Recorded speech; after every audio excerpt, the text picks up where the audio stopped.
Let's get it on then, shall we? Mwah.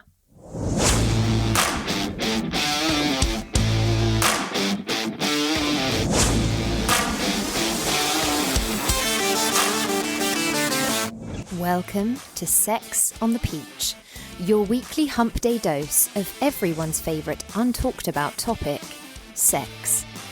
Let's get honest, let's get open, let's get comfortable, and let's get in to this week's show. Friends, lovers, listeners, happy Wednesday, happy hump day, and happy Sex on the Peach day.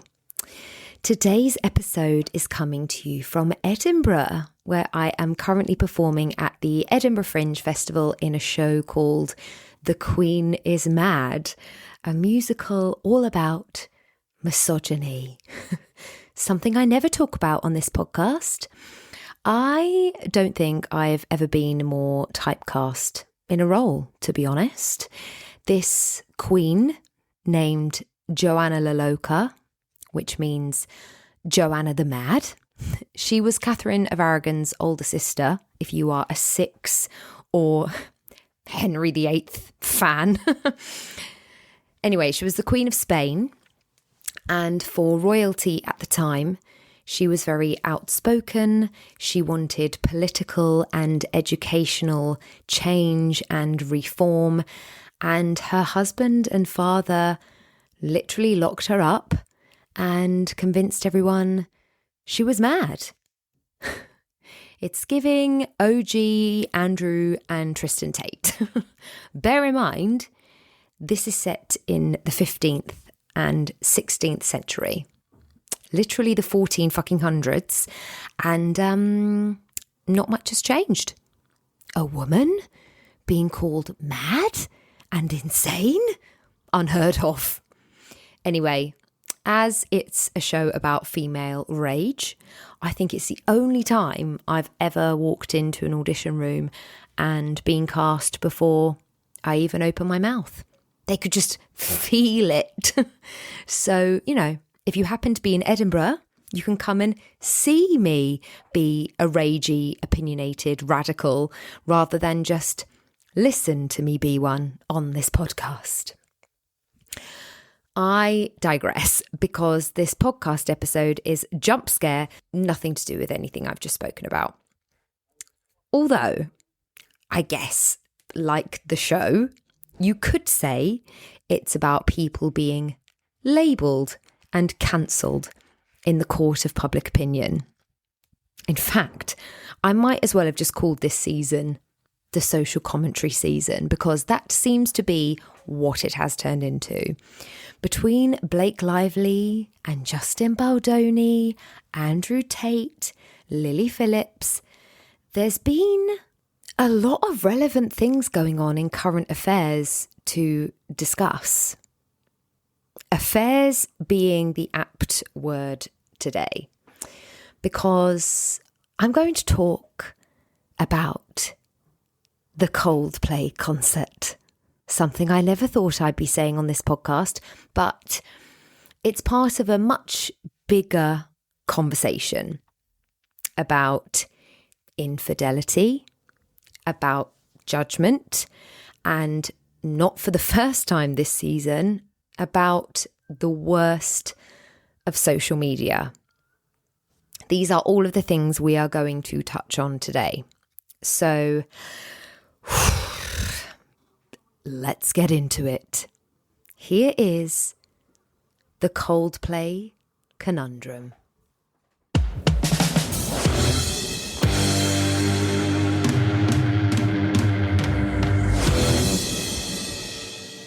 Okay, so in case you missed it, which is unlikely, but some people don't have social media. And to be honest, if you are one of those people, I am absolutely jealous. Anyway, recently, a moment from a Coldplay concert in Boston went viral when the kiss cam caught two audience members clearly trying to avoid being filmed together. And this turned out to be the CEO of a data analytics company and the company's chief people officer. Don't even know what that job is, but that's by the by.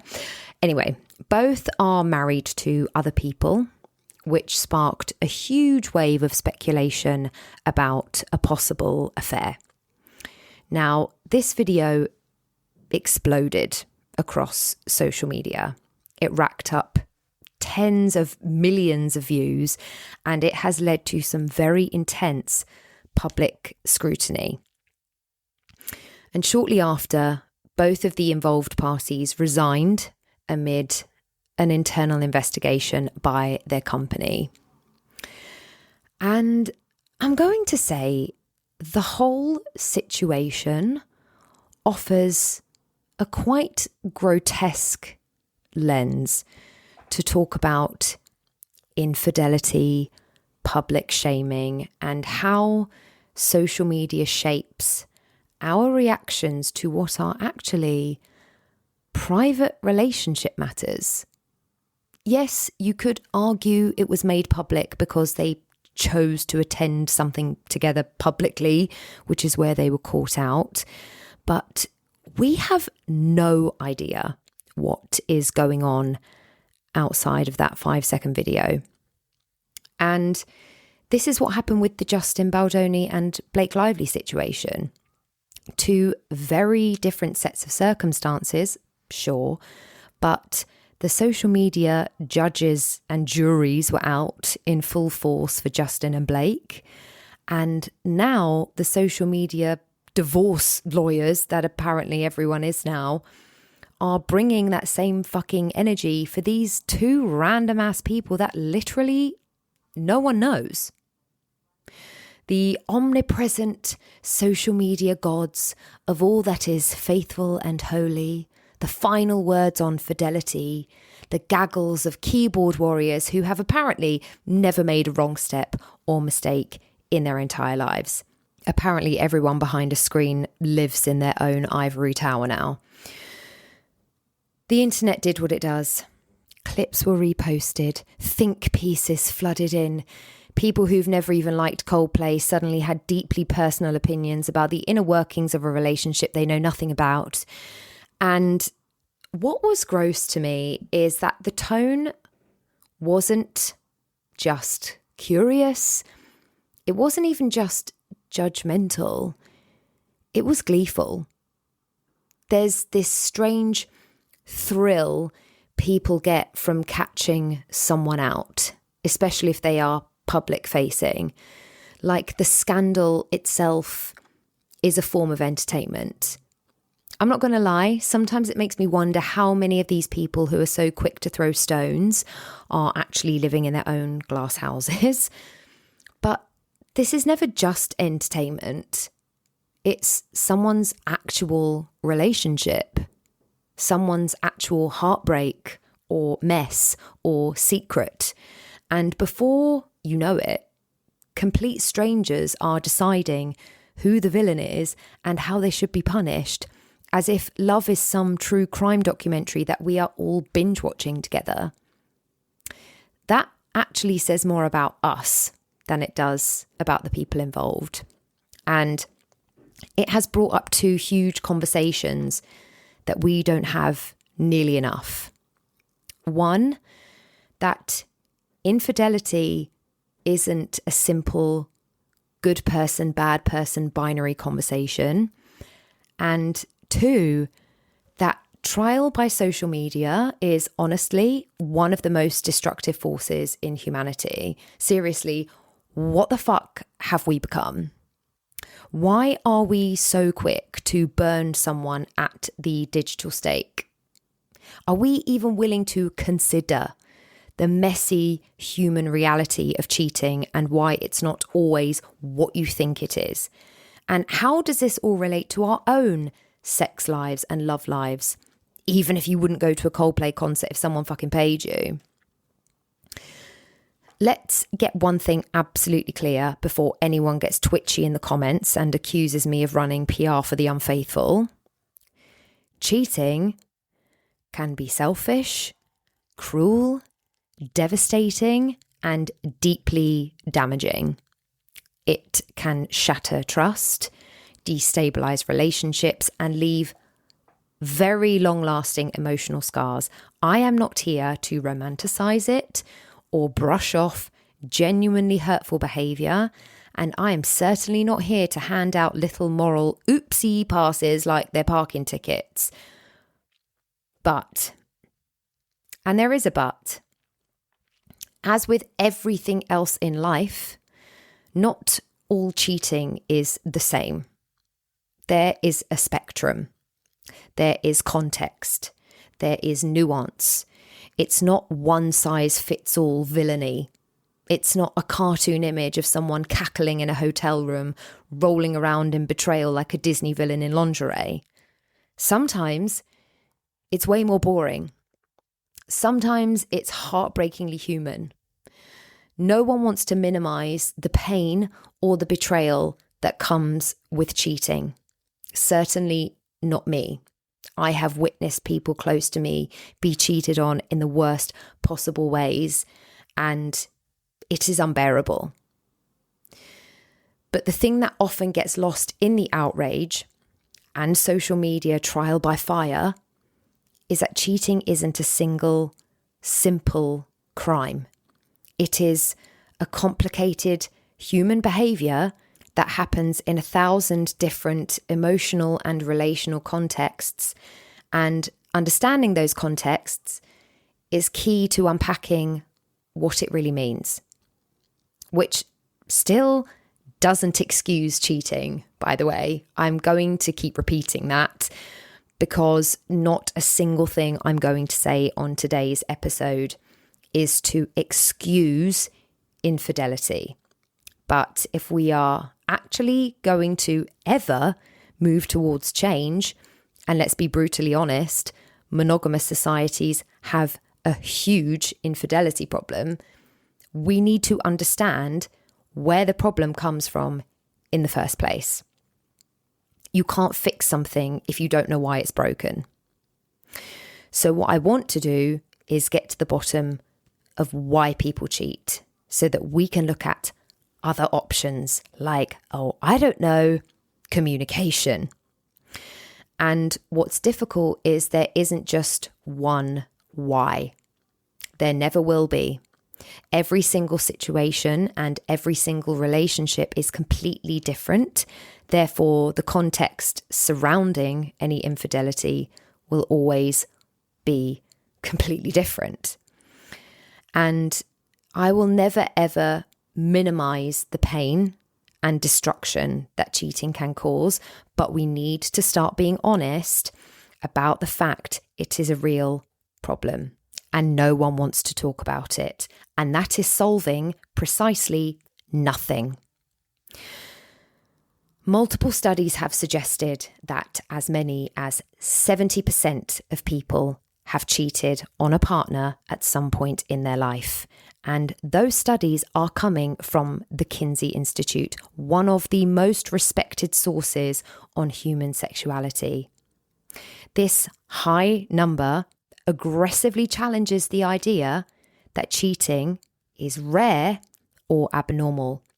Instead, it's clearly part of the extremely complicated landscape of how humans connect, desire, and sometimes fail each other.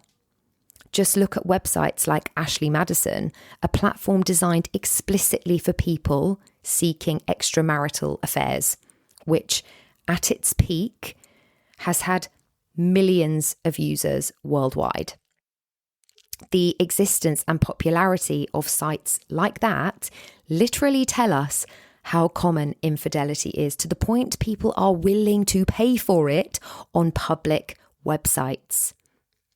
And cheating and infidelity remain extremely taboo and uncomfortable topics that people just do not want to discuss because, of course, it's a difficult, messy conversation, but also because people immediately take it personally. If I say up to 70% of people admit to having cheated on a partner, people jump to the assumption that it's a slight on their relationship, or that I'm suggesting their partner is cheating or has cheated on them, which isn't the case at all. In fact, I think that would be an incredibly insensitive and terrible way to broach a conversation if you were trying to tell someone that. Like, can you fucking imagine? Hey, FYI, 70% of people cheat, and bad news, your spouse is one of them. Like, please give me some credit, the amount of work I put into communication. But I think it's fair to say, as a society, we have a fucking problem here. And recognizing how widespread cheating is doesn't mean excusing it. But what it does mean is we need to have more honest conversations and better tools for navigating relationships and sex. And why is it actually so very common? Well, one big reason is that most of us grew up with a pretty narrow blueprint for relationships. Monogamy is the default, the only way we are taught to love and commit. But while monogamy is presented as the norm, almost none of us are taught how to actually make it work in a healthy, sustainable way over the long haul. We get fairy tales and we get social rules, but rarely do we get real education on communication, emotional honesty, or managing desire, boundaries, and needs within that framework. And because of this, people find themselves in relationships without the tools to navigate inevitable conflicts, unmet needs, or shifting desires. And when those issues pile up, instead of talking openly, couples usually avoid the tough conversations and just settle into silence. Sometimes out of fear, sometimes out of shame, but mostly out of simply not knowing how to express themselves in a way that feels safe and productive. So when cracks appear, when someone feels lonely or misunderstood, they might not have the language or skills to fix the underlying issues. Instead, the relationship struggles in the shadows, and the first obvious or public symptom to appear might be cheating. And sometimes it's less about malicious intent and more about the absence of healthy communication and relational skills. Again, it doesn't negate the hurt that it causes. Hurt is caused all the time without it being the actual intention, but the lack of preparation of how to actually navigate monogamy and relationships leaves a lot of people feeling like they are failing at something that was never properly explained to them in the first place. And that's why infidelity, while painful, can sometimes be more of a sign of systemic relational neglect than individual moral failure. Sometimes cheating happens in relationships that have been struggling for a really long time. Relationships where communication has slowly broken down, or maybe was never really strong to begin with. When partners stop talking honestly about their needs, whether those needs are emotional, sexual, or even just basic human connection, it creates a drift. And over time, that silence can feel like a chasm. One or both people might feel unseen, unheard, or emotionally starved. They might crave validation or intimacy that just isn't happening at home. And in these cases, affairs often aren't just about physical desire or sneaky deception. It's a symptom of a much deeper problem. And that is loneliness within togetherness. I don't know if you've ever felt lonely within your own relationship, but it's a very specific type of pain. It's the ache of feeling disconnected in a relationship where, paradoxically, you're supposed to be closest to someone. It's about unmet needs piling up until they feel unbearable. And again, I don't necessarily mean sexual needs. Sometimes it's just needing someone to be there for you and to listen to you. And people look elsewhere hoping to feel simply noticed or heard. And this absolutely creates hurt and a breach of trust. But it does point to the fact that infidelity can sometimes be a very misguided attempt to fill a void that's been growing for a while. And when those underlying issues go unspoken or ignored, the act of cheating becomes a symptom, not necessarily the root cause of relationship breakdown, especially when people just have no fucking idea how to communicate. And we often talk about cheating like it's the ultimate betrayal, the defining breach of trust.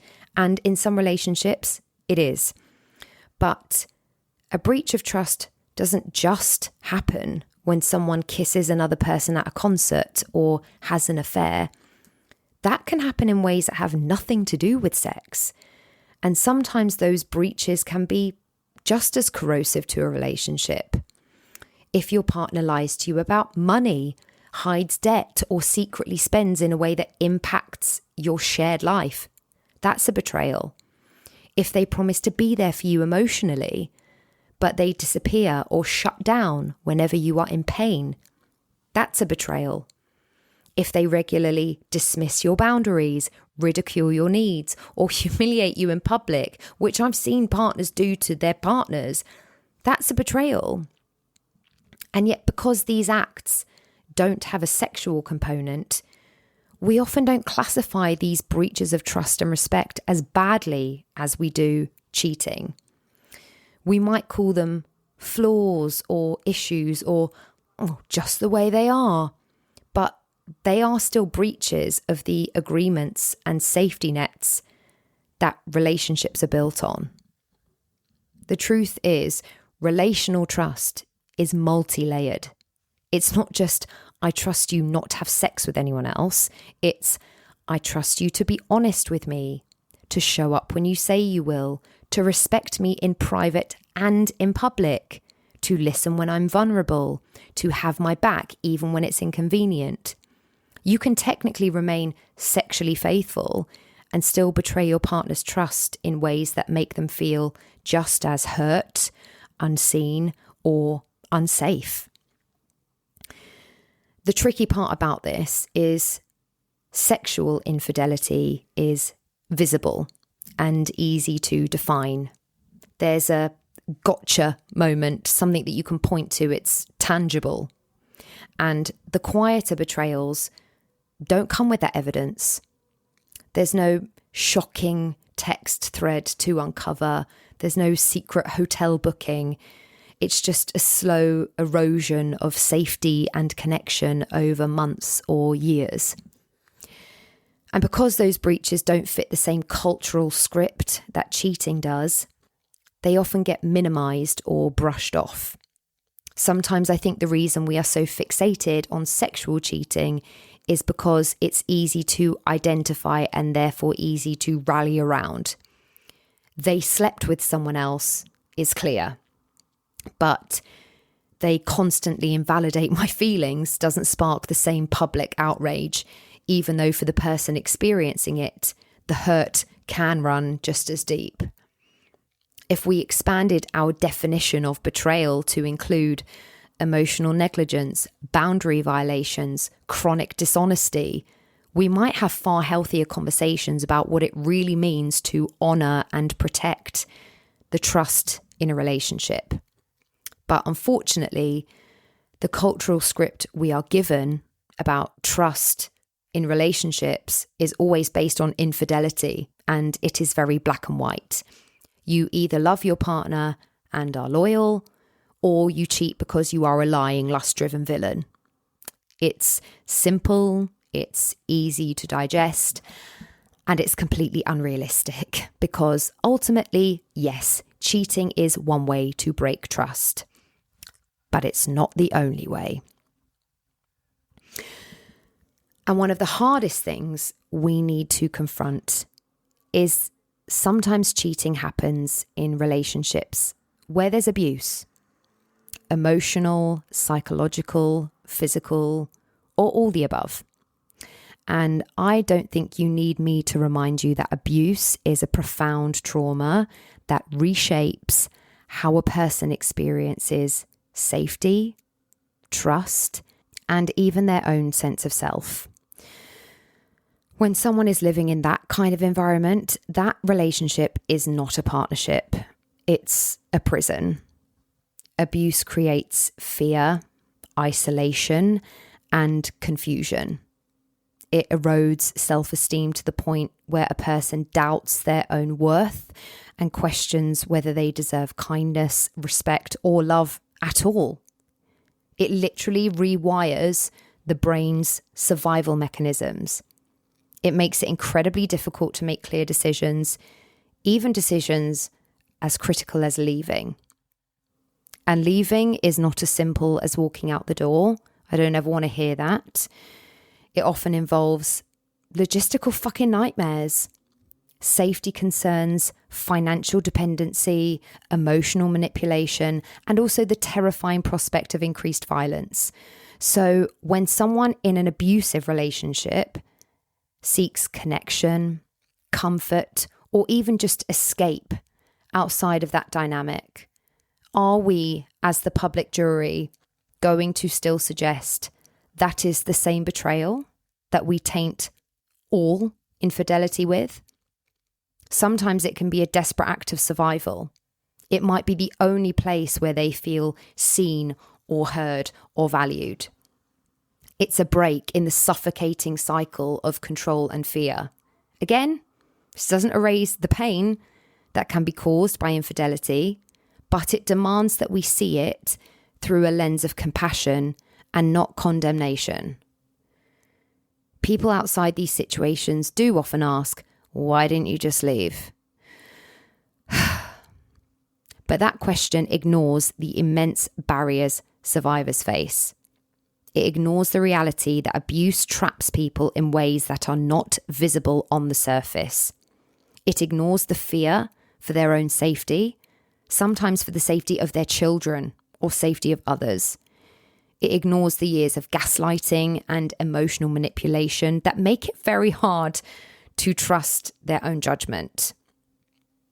What survivors need most is kindness and support, not judgment. They need their stories to be heard fully and without simplification. Because the truth is, infidelity in these contexts isn't just about a bad choice. It's often about someone's attempt to just reclaim some dignity or autonomy or a sliver of humanity when everything else has been taken away. And if we want to move towards healthier conversations about cheating, trust, and relationship dynamics, we have to hold this complexity. We have to challenge the black and white narratives and make room for empathy, especially for those whose pain is layered and whose choices are shaped by trauma. And I want to be transparent here, as I always do.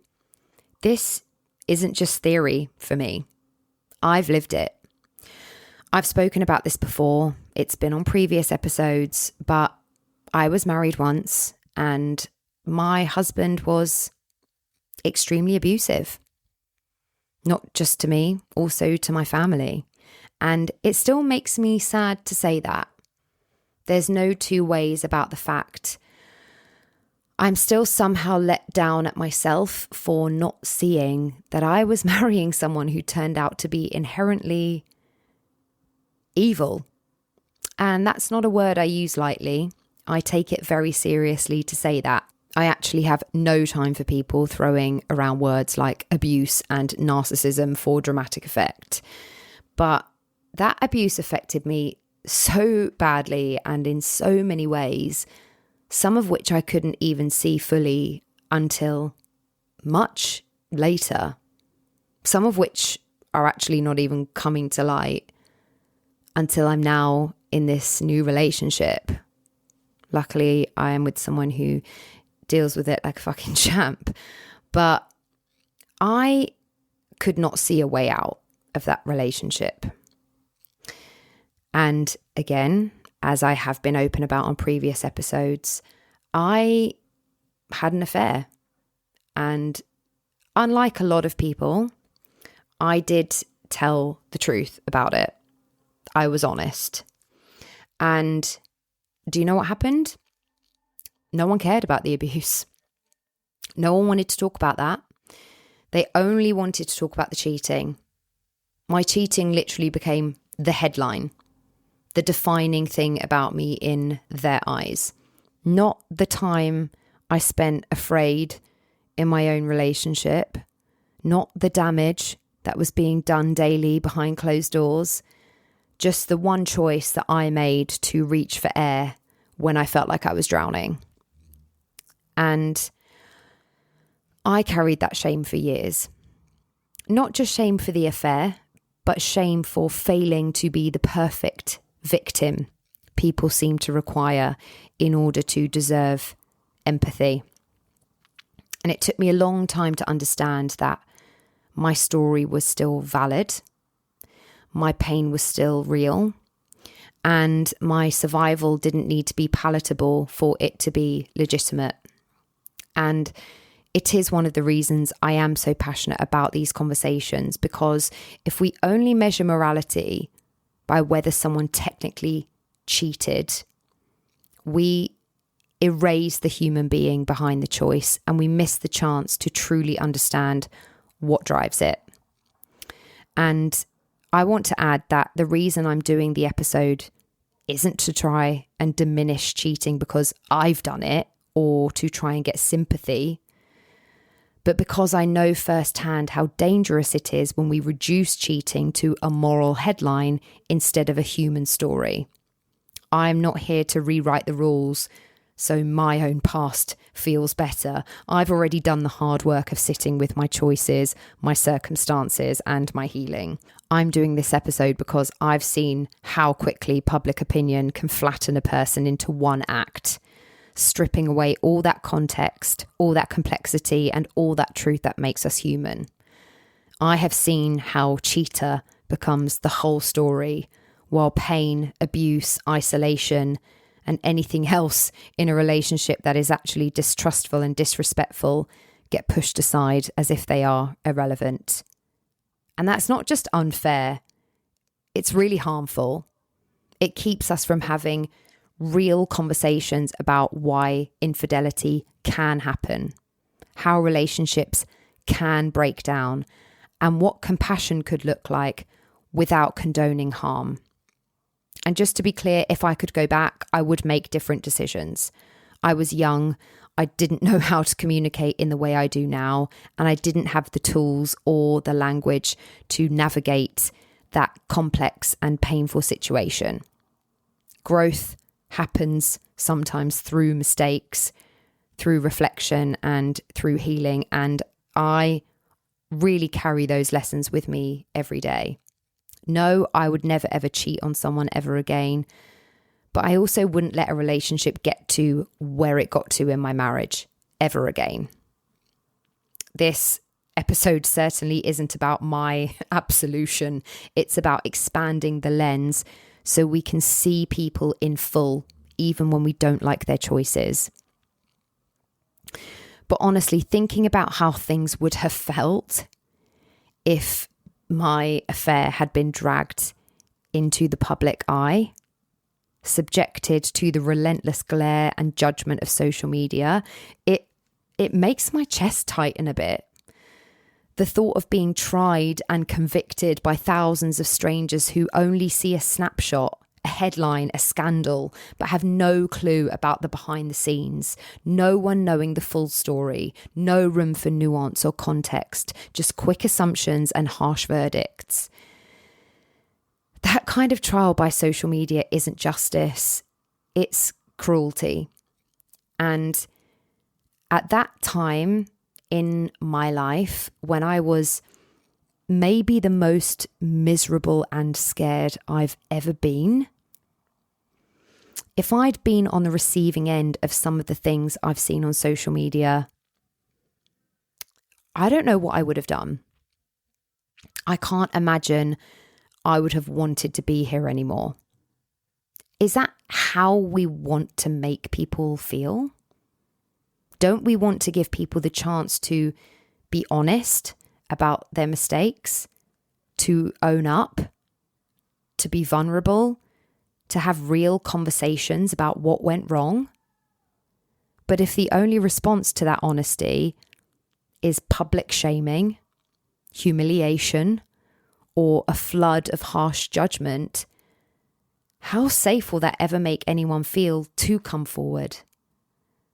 How likely are people to admit when they've made a mistake if they know it will be weaponized against them in a viral trial? That kind of environment encourages silence, secrecy, and further shame, none of which help anyone heal or grow. If we want honesty, we have to create space for it without immediate condemnation. We have to hold empathy alongside accountability so people can tell their truth without fearing they'll be crushed by the weight of public opinion. Now, no matter how much we unpack the reasons behind cheating, it doesn't erase the very real devastation felt by the partners left behind, especially in high-profile cases like this Coldplay situation. And these partners face not only the personal heartbreak, but also the public spectacle. And that invasive spotlight can amplify the hurt. Their pain is deeply valid, and it has to be acknowledged without hesitation or dismissal. Healing from infidelity is a really fucking complex journey. It involves grief, anger, self-reflection, and sometimes really difficult decisions about whether to stay or leave. But I just want there to be an understanding that the narrative given to the public is incomplete. We don't know the full story behind the choices that led to the betrayal. We don't know these people at all. And that's what really makes my skin crawl about the public shaming and trial by social media. It's brutal, it's lightning fast, and it's basically completely unregulated. It's just a chaotic mob scene where everyone suddenly becomes judge, jury, executioner, and somehow apparently an expert on body language and hidden motives. People who have never met the individuals involved, who do not know their backstory, the pain, the complexities. Apparently, we now feel empowered to publicly dissect and condemn every detail of someone's relationship, their morals, their character. And what's terrifying is how little room there is for nuance or empathy in these online witch hunts. The internet rewards certainty over curiosity, outrage over understanding. So the angrier, louder, and more definitive your take, the more engagement you get, the more your followers cheer. Meanwhile, the messy, complicated human truths behind these situations get lost in a sea of black and white declarations. Instead of asking, what might have been going on beneath the surface for this person? What could have led them here?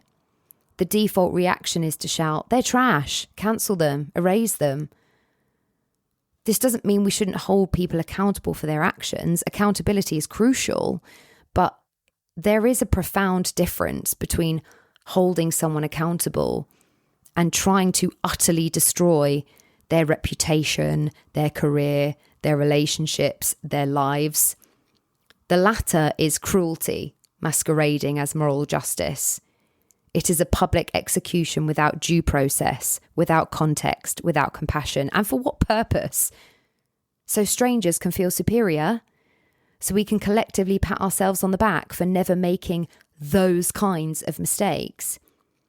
It's a dangerous illusion because actually none of us are immune to flaws or poor decisions or moments of weakness, especially in matters of the heart, which are deeply human and often messy. Give it time and the algorithm will find your weak spot too. And if you've ever made a questionable choice in your love life, and let's be honest, who hasn't? You now know the sheer terror of the thought that it might be broadcast, dissected, and judged by millions with zero context or compassion. The internet's mob mentality leaves no room for healing, growth, or forgiveness. It creates a culture where mistakes become permanent scars and where people are terrified to be honest or vulnerable for fear of being weaponized by strangers online. And that fear is a barrier to the kind of open, honest conversations we desperately need to have about relationships, infidelity, and human imperfection. You know, one of the toughest things for us as humans is learning to sit with uncertainty. We crave clear answers, neat narratives, and definitive villains or heroes. It's how we make sense of the world. But when it comes to relationships, especially those splashed across the headlines, the reality is almost always messier. We never get the full story. The version we see in public is just a tiny curated slice, often the most performative, sensationalized, or biased part.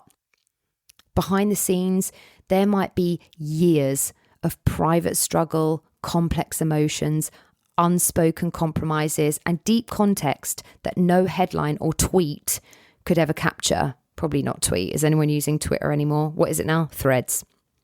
You know what I mean.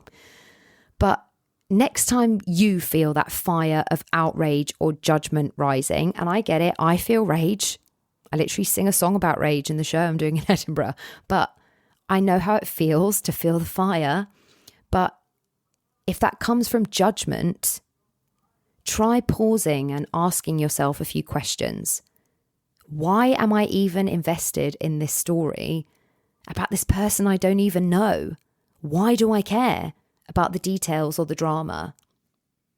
If my own worst moment, the one I'm most ashamed of, were caught on camera and broadcast to millions, how would I want strangers to respond?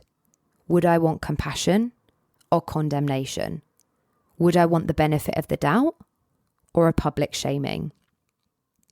And most importantly, do I believe that people can make a huge mistake and still be deserving of love, respect, and a chance to grow? Can I hold space for complexity and humanity, even when I disagree with someone's choices? These questions aren't about ignoring the pain that's been caused. They are about preserving our own humanity in a culture that often thrives by tearing others down. It's just about resisting the temptation to reduce people to a single moment or mistake, and instead recognizing that everyone is messy, complicated, and evolving. Sitting in the grey is uncomfortable. And listen, grey is my least fucking favourite colour, but it's where real empathy and healing and understanding live. It's where we move beyond snap judgments and open up to the fullness of what it means to be human, flawed, learning, and worthy of some grace. Because yes, sometimes, let's be honest, it really is just selfishness. Sometimes people put their own desires, cravings, or impulses ahead of everything else, ahead of the feelings, the trust, the well-being of the people they've committed to. And this kind of selfishness isn't always complicated or layered. Sometimes it's just a clear choice to ignore the consequences of their actions. It's the kind of behavior where I want what I want completely overshadows what does this mean for my partner, or how will this affect the people I care about. And in those moments, empathy and responsibility take a backseat and the focus becomes instant gratification, no matter the cost. And this comes from a place of immaturity, entitlement, sometimes not having learned how to cope with dissatisfaction in a healthy way. And this kind of attitude is shitty because it's a fundamental betrayal, not just of trust, but of respect. It tells your partner, your feelings, your trust, your well-being, they don't matter as much as my own pleasure or convenience. It's a disregard for the people who have invested their time, love, and energy in you. It's dismissive, it's hurtful, and it's selfish in the worst way because it uses someone's vulnerability against them. When you cheat out of selfishness, you are breaking the unspoken social contract of care and loyalty that holds relationships together. And that kind of betrayal is deeply painful and damaging because it's rooted in a lack of regard for another human being's dignity. So yes, call it what it is, shitty behavior. Own it, name it, hold it accountable, because recognizing the harm selfish cheating causes is necessary. But again, and this is important, not every act of cheating is born from this place. The world is frustratingly more complicated than that, and so are people. And I think that's one thing I want people to take away from the conversation today, that when we treat all infidelity as equal and see it all as the shitty, selfish version of this behavior, we lose the ability to talk about the why. And the why matters. It matters for accountability, for healing, and for deciding what comes next. Cheating isn't a genre, it's a spectrum. And where it falls on that spectrum changes the conversation entirely. And that spectrum can be further unpacked, if you can believe it, in a couple of comments that I was sent in. Take the gay world. Open relationships are more common. Humans are not designed to be with one person. Straight relationships fail more because trying to follow a monogamous rule. Well, you know, I support any and all relationship structures, and this isn't the time that we are going to get into the depths of that. You can check out my episode, Is Monogamy Not For Me, for that. But yes, it is true that in many queer communities, open or non-monogamous relationships tend to be more visible and sometimes more accepted, which challenges the idea that monogamy is the only natural way to do relationships. However, this is where it can get messier still, because there's a huge difference between consensual non-monogamy and secret non-monogamy. So in an open or polyamorous relationship, you can still cheat if you break the agreements you've made. If you've agreed to tell each other before sleeping with someone new and you go ahead and do it anyway, that's cheating. If you've agreed on certain boundaries and you cross them without discussion, also cheating.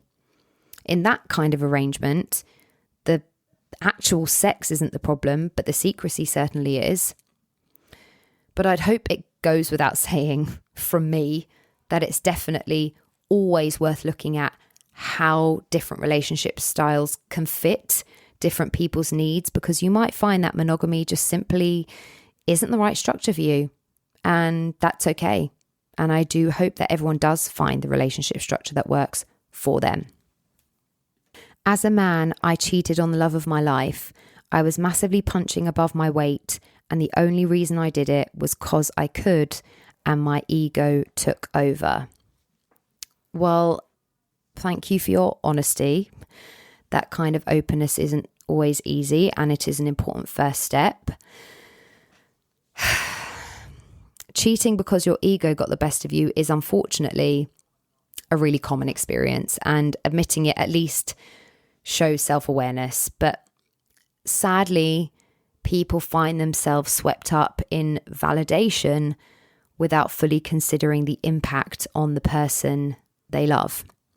Even in strong, loving relationships, people sometimes make choices that betray their partners, driven by ego or impulse or opportunity. And that can be deeply damaging for the person who was cheated on.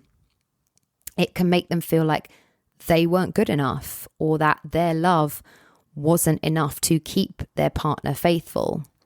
And what's even more confusing and painful is that someone who didn't even see themselves as worthy of being with that partner, as you said, punching above your weight, a phrase I fucking hate, by the way, you still chose to cheat.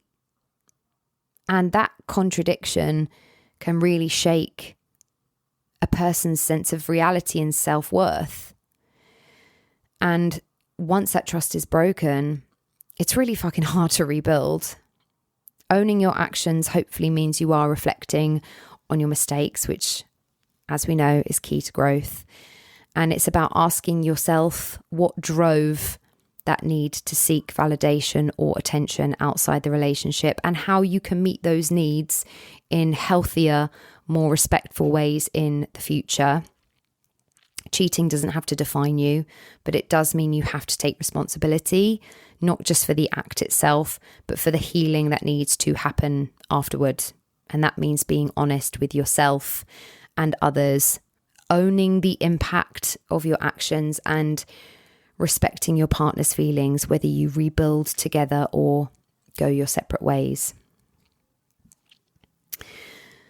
I also put out some polls about this episode, so thank you to everyone who responded, and let's take a quick look at the results.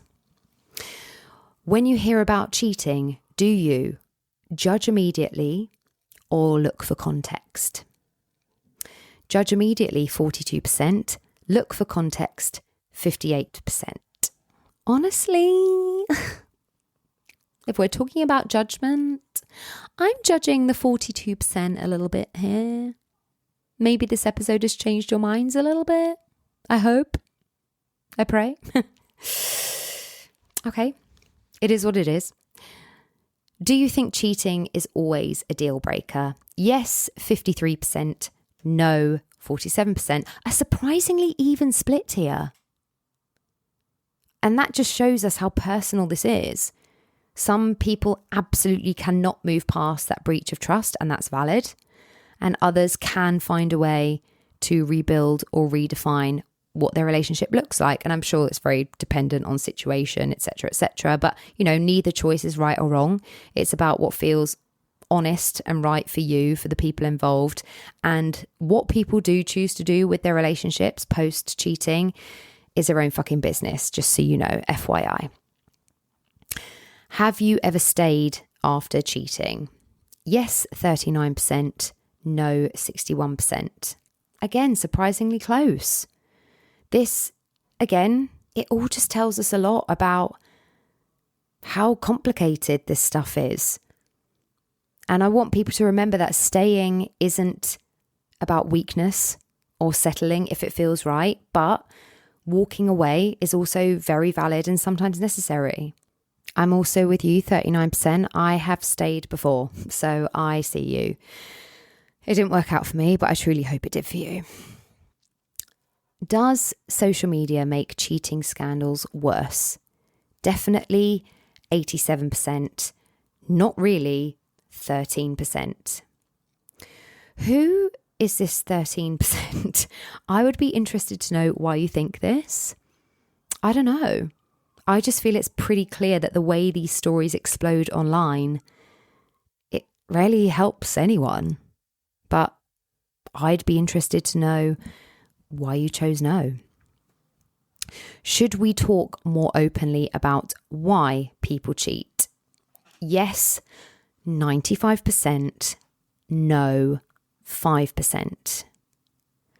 The 95% of you, thank you. That's the conversation we need. Cheating is messy, painful, and complicated, but the more we stay silent or judge without understanding, the more we miss the chance to learn and maybe even prevent some of it. The 5% who said no. What? Why? I get that it's uncomfortable, but I think it's fair to say that if there's one overarching theme of this entire podcast, let alone just this topic, it's that the hardest talks are often the most necessary. I hope the 5%, I hope you change your mind. Lastly, why do you think people cheat? Selfishness, 15%, unmet needs, 37%, escape, 32%, and boredom, 16%. Okay, so an interesting spread here, but the bottom line is there is no single reason, and that's why the conversation needs to stay open to the 5% of you from the previous poll. Listen, it is and will continue to be a very difficult and uncomfortable topic. It's difficult and uncomfortable no matter what angle you are coming from. If you've been cheated on, your feelings are valid. You have every right to feel hurt, angry, betrayed, confused, conflicted. There's no correct way to process that pain. And most importantly, you get to decide what happens next. Whether that means ending the relationship, working through it, or something in between. That choice is yours and yours alone. No one else gets to tell you how you should feel or what you should do with your life. If you have cheated, you need to acknowledge the harm you've caused. Owning your mistakes is necessary. That doesn't mean that you have to accept social media's harshest judgment as your full identity. You are not defined solely by your worst moment. And if you are watching someone else's drama unfold online or in your circle, remember there is a line between holding people accountable and tearing them down completely. Discussing behaviour with nuance is one thing, piling on public shaming is another. Relationships are delicate, and when millions of strangers throw stones from the sidelines, it makes healing and honesty almost impossible. Every story is bigger than its messiest chapter, and every person is more than their worst decision.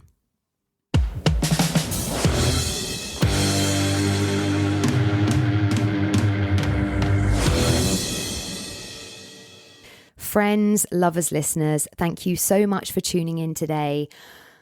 I'm sure people will have strong opinions on the things I've talked about. It may feel controversial, and that's okay. I'm just trying to maintain a safe space for people, no matter their position on the subject. It will come as no surprise to anyone to hear me say this, but when it comes down to it, so much of what leads to cheating is rooted in communication or the lack of it.